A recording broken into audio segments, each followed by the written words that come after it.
अब देखिए, Hormuz strait में आईआरजीसी ने बड़ी कार्रवाई की है, जहां हॉर्मुज से गुजर रहे 2 जहाजों को जब्त किया गया है। दोनों ही जहाज ईरानी तट पर लेकर पहुंची है आईआरजीसी और इन जहाजों पर कब्जे की तस्वीरें भी जारी की गई हैं। जिस तरीके से कब्जा किया गया है वो वाकई में आपको देखना चाहिए। आईआरजीसी का दावा है कि इजराइल से जुड़ा हुआ है एक जहाज।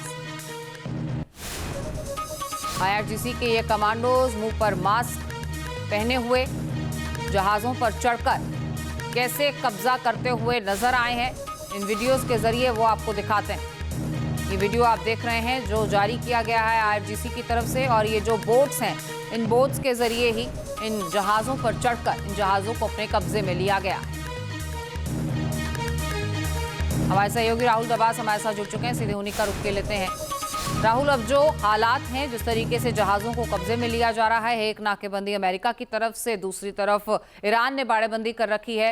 अब आगे हालात और विध्वंसक, क्योंकि अगर तोस्का को कब्जे में लिया गया तो अब इजराइल से जुड़ा एक जहाज जो है वो ईरान के कब्जे में है। एक जहाज भारत आ रहा था, उसे भी कब्जे में लिया गया है। तो ऐसे तो एक स्तर पर आकर बातचीत का कोई मतलब ही नहीं रह जाता जब इस तरीके के हालात ग्राउंड पर रहें।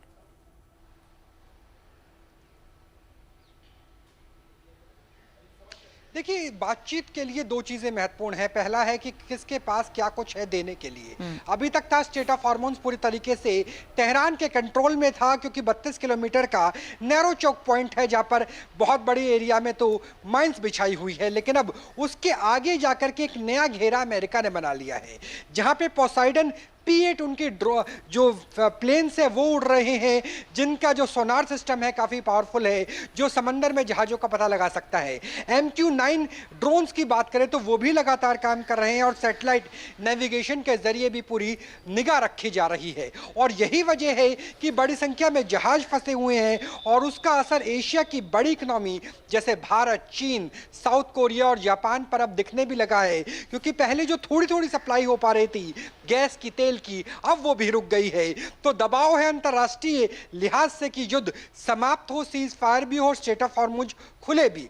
दूसरा दबाव इस लिहाज से भी है ईरान के ऊपर कि ईरान के पास ना तो सामान आ पा रहा है, ना ही वो अपने कच्चे तेल को भेज पा रहे हैं। सिर्फ कैस्पियन सी को छोड़ दिया जाए जो ईरान और रूस के बीच में है, बाकी कहीं से भी उनका नेवल ब्लॉकेड हटता हुआ नजर नहीं आ रहा। और अमेरिका ये पोस्चरिंग दिखाने की कोशिश कर रहा है कि अब जब बातचीत के टेबल पे आओगे तो हमारी शक्ति के साथ ही शर्तों पर समझौता भी कर लेना। तो वो पोस्चरिंग भी चल रही है। ये फॉग ऑफ वॉर है, क्योंकि युद्ध विराम तो है लेकिन एक दूसरे के जहाज पर गोलियां भी चलाई जा रही है। बिल्कुल, और ये कैसा युद्ध विराम है ये समझ पाना भी मुश्किल है, क्योंकि दोनों ही तरफ से एक दूसरे के जहाजों को कब्जे में लिया जा रहा है, उन पर अटैक किए जा रहे हैं। कहीं इंजन रूम को ध्वस्त किया जा रहा है तो कहीं जहाजों पर चढ़कर उन्हें कब्जे में लिया जा रहा है। हालात कहीं पर भी सामान्य नहीं है।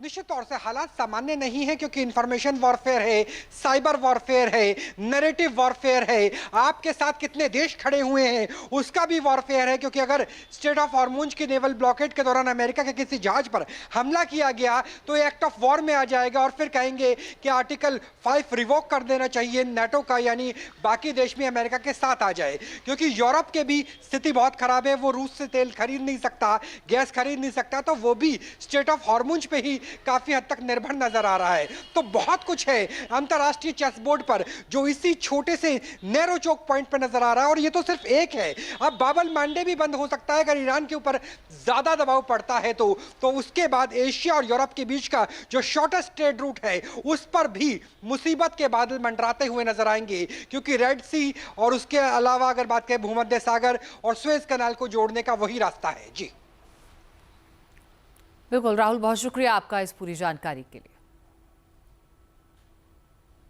अब इस नाकेबंदी से इटली का ऊर्जा संकट जो है वो गहरा गया है। इटली में दरअसल गैस की सप्लाई लगभग पूरी तरह से ठप है। प्रेस टीवी के हवाले से यह खबर सामने आ रही है। तमाम यूरोपीय देशों पर भी खतरा मंडरा रहा है और इटली से खासतौर पर जो है वो खबरें सामने आ रही है कि वहां पर ऊर्जा संकट और गहरा गया है। इस नाकेबंदी का एक बड़ा प्रभाव इटली पर नजर आ रहा है।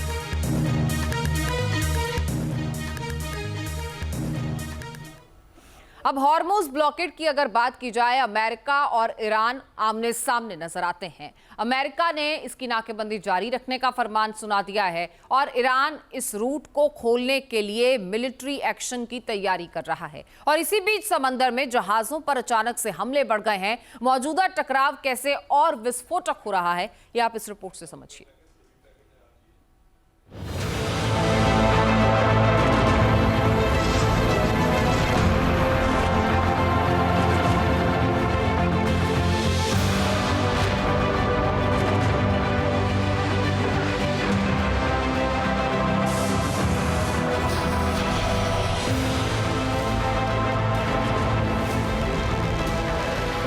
स्ट्रेट ऑफ हॉर्मुज में हाहाकार मचा है।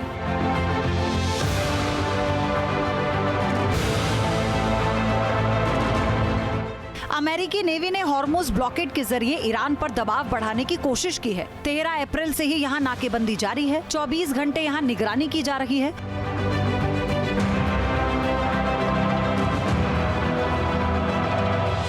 और ईरानी पोर्ट तक ना तो किसी जहाज को जाने दिया जा रहा है और ना ही वहां से निकलने दिया जा रहा है।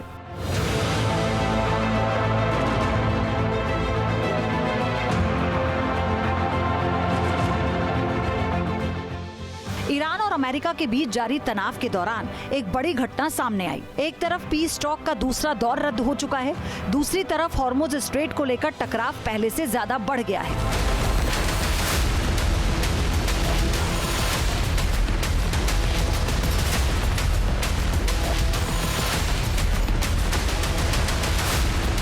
लगातार बढ़ते जंगी खतरे के बीच ही ओमान के पास समुद्र में एक कंटेनर शिप पर हमला हुआ। रिपोर्ट के मुताबिक IRGC की एक गन बोट ने इस जहाज पर हमला किया।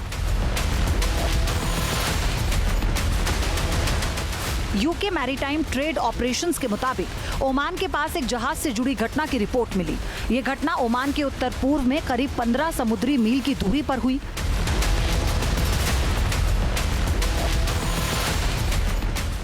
एजेंसी के मुताबिक कंटेनर जहाज के कप्तान ने बताया कि इस्लामिक रिवॉल्यूशनरी गार्ड कॉर्प्स की गनबोट जहाज के पास आई और बिना चेतावनी दिए फायरिंग कर दी। हमले में जहाज के कंट्रोल रूम को भारी नुकसान की खबर है। राहत की बात यह रही कि जहाज पर मौजूद सभी क्रू मेंबर्स पूरी तरह से सुरक्षित हैं।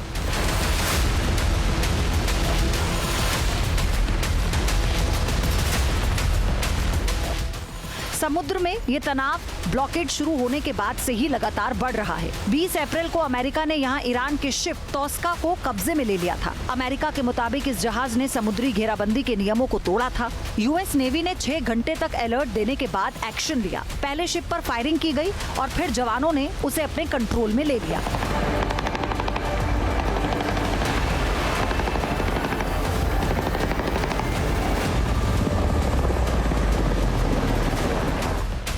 अमेरिकी नेवी के इस एक्शन को ईरान ने समुद्री डकैती करार दिया है और काउंटर अटैक के लिए अमेरिकी युद्धपोतों की तरफ ड्रोन भेजे थे। ईरान ने दावा किया कि IRGC की कार्रवाई के बाद अमेरिकी सैनिकों को पीछे हटना पड़ा।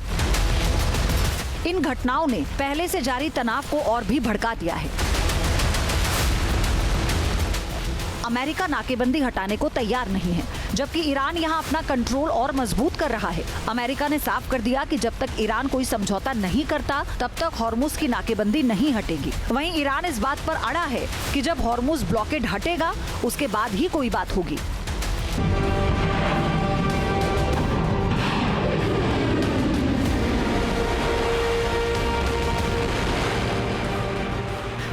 अमेरिका को लेकर अविश्वास है और ईरानी सेना की बातचीत में भी अमेरिका को लेकर अविश्वास है। इसीलिए ये एक चेतावनी है कि टकराव का एक और दौर आगे हो सकता है। तेहरान अभी भी इन बातचीत में दबाव और फायदे के तौर पर हॉर्मुज स्ट्रेट का इस्तेमाल करने की योजना बना रहा है। ईरानी IRGC ने साफ कर दिया है कि हॉर्मुज स्ट्रेट नहीं खुलेगा। ईरानी अधिकारियों के हवाले से तस्नीम न्यूज की रिपोर्ट में कहा गया कि नौसैनिक नाकेबंदी जारी रखना दुश्मनी जारी रखने के बराबर है। जब तक ये नाकेबंदी बनी रहेगी, ईरान स्ट्रेट ऑफ हॉर्मुज को दोबारा नहीं खोलेगा। अगर जरूरत हुई तो बलपूर्वक इस नाकेबंदी को तोड़ा जाएगा।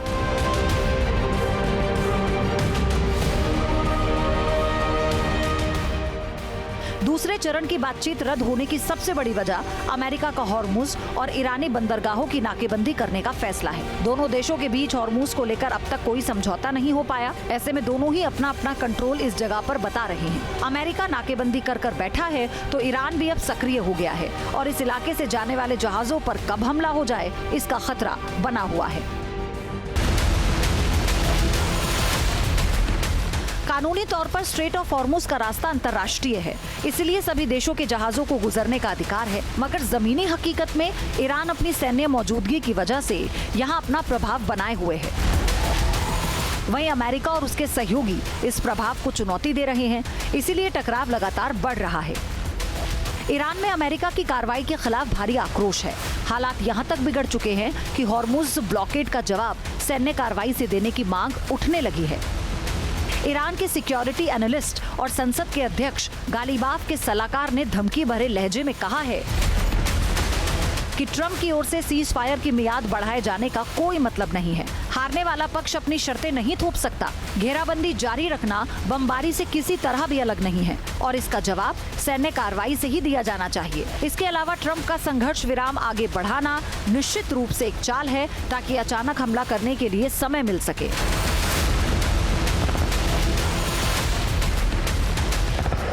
हॉर्मुज को लेकर संकट बना हुआ है और यही संकट एक विनाशकारी युद्ध में भी बदल सकता है, क्योंकि अमेरिका और ईरान दोनों ही अपनी अपनी शर्तों पर अड़े हुए हैं।